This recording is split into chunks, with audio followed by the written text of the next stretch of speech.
He pensado matar al presidente. Si un actor se traba en una frase, no hay un energúmeno en la platea que le grita: pero qué malo que eres, la puta que te parió. La gente que al montadito de atún lo llama cartelina de bonito, me tocan a mí los huevos, mamá. Este montó una cafetería con repostería y con desayunos, porque él decía que en Valencia de eso no hay. Todo se cae a pedazos. Y en esta ciudad no llueve. Aquí no llueve. Aquí lo que hace falta es que venga una gota fría y se lo lleve todo por delante. Eso es lo que hace falta.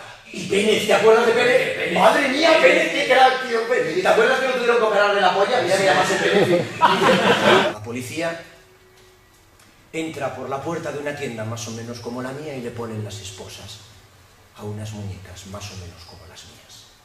Los camiones de la basura pasan de largo hacia los barrios más pudientes de la ciudad. Tú eso no lo puedes consentir.